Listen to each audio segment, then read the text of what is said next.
This series of conversations, or Matukathe as we call them, began with our interest in wanting to open out our office space also as a arts and culture space to invite the city in to the many different kinds of arts practitioners who are there in the city.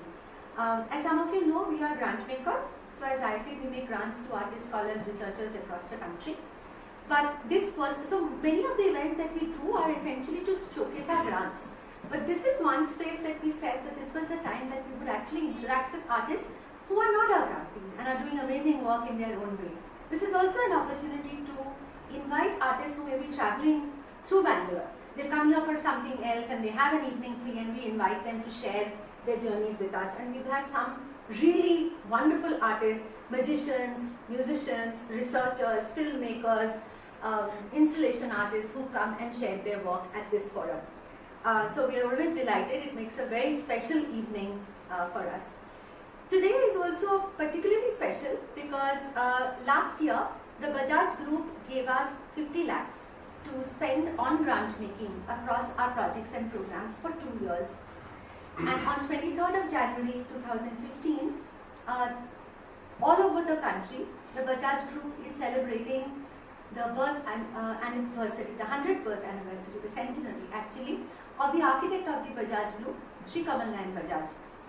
And we as grantees, as collaborators and partners of the Bajaj Group in the work that they want to do in society, would like to pay a small tribute to the man who possibly made all this possible for the Bajaj Group. India was in turmoil: partition, riots, war, shortage of food, power, raw materials, technology, foreign exchange, upheavals in the banking sector, the license Raj. These are some of the challenges that India was facing in the 40s, 50s and 60s.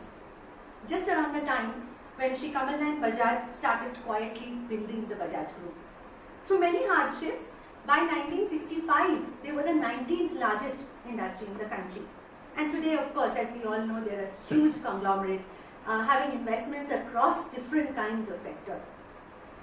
During his time, he not only raised an empire in business, but he was also very closely associated with the nationalist movement and the freedom movement in India and participated in it, being a close supporter of Gandhiji.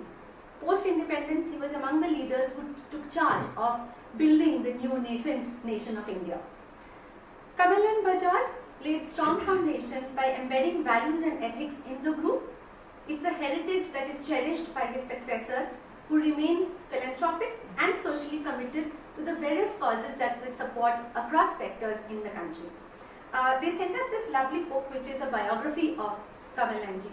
And I was just flipping through it, and something really struck me as what they put down as the principles of business that he sort of proposed for their group.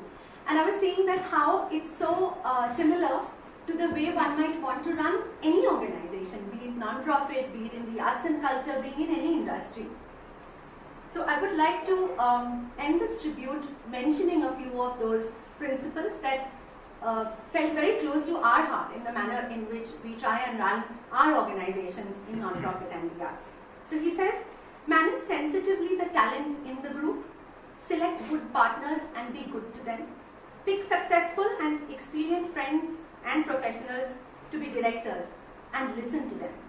Invest in your employees, trust and delegate, but don't shy away from problems. Finally, be honest and ethical always. So that is our tiny tribute to Kamal Nayan Bajaj and remembering the Bajaj Group for being a supporter of the arts. I'll invite one of our artists today, Sai Tejas, to play a little something in his memory.